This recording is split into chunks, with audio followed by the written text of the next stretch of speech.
కూటమి ప్రభుత్వం విద్యుత్ ఛార్జీలు పెంచి పేద ప్రజలపై పెను భారాన్ని మోపుతుందని మాజీ మంత్రి గుడివాడ అమర్నాథ్ ఆరోపించారు. ఈ సందర్భంగా విశాఖ జిల్లాలో నిర్వహించిన నిరసన కార్యక్రమంలో ఆయన పాల్గొన్నారు. గతంలో చంద్రబాబు విద్యుత్ ఛార్జీల పెంపుపై నిరసన తెలియజేసి ఇప్పుడు అధికారంలోకి రాగానే మాట తప్పి విద్యుత్ ఛార్జీలు పెంచారని ఆరోపించారు. తక్షణమే కూటమి ప్రభుత్వం పెంచిన విద్యుత్ ఛార్జీలు తగ్గించడంతో పాటు ఎస్సీ, ఎస్టీ, మైనార్టీలకు 200 యూనిట్ల లోపు ఉచితంగా విద్యుత్ అందజేయాలని డిమాండ్ చేశారు.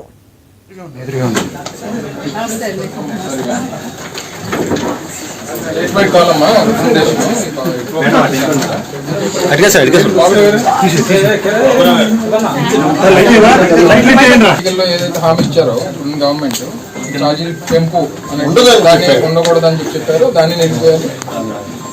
మిగిలినటువంటి ఎస్సీ, ఎస్టీస్ 200 యూనిట్స్ ఇదివరకు ఏదైతే ఫ్రీ ఉందో దాన్ని కొనసాగించాలని ఒకటి.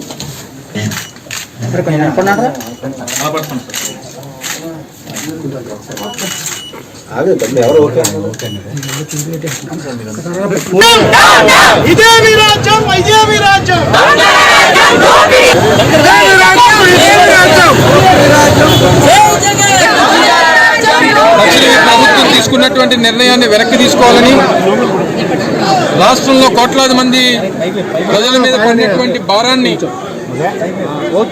వారు తీసుకున్నటువంటి నిర్ణయం వెనక్కి తీసుకోవాలని ప్రభుత్వం మీద ఒత్తిడి తీసుకుని వస్తూ రాష్ట్ర వ్యాప్తంగా కూడా ఈరోజు జగన్మోహన్ రెడ్డి గారి పిలుపు మేరకు నిరసన కార్యక్రమాల్ని నిర్వహిస్తూ, అలాగే ప్రభుత్వానికి సంబంధించినటువంటి స్థానిక ఏడీ కార్యాలయాలు, అలాగే ఈరోజు విశాఖపట్నంలో ఈపీడీసీఎల్ సిఎండి కార్యాలయంలో కూడా ఒక రిప్రజెంటేషన్ ప్రభుత్వానికి నిర్ణయాలు వెనక్కి తీసుకోవాలని చెప్పి తెలియజేస్తూ ఈరోజు రిప్రజెంటేషన్ ఇవ్వడం జరిగింది.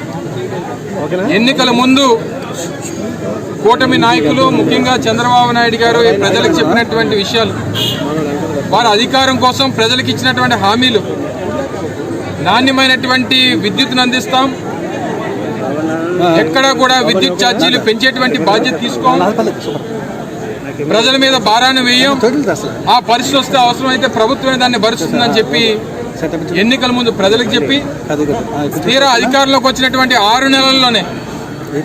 6 నెలల కాలంలోనే 15,000 కోట్ల రూపాయలు పెను భారాన్ని ఈరోజు రాష్ట్రంలో ఉన్నటువంటి పేదవాడి మీద వేసినటువంటి పరిస్థితులు ఈరోజు రాష్ట్రంలో ఉన్నాయి.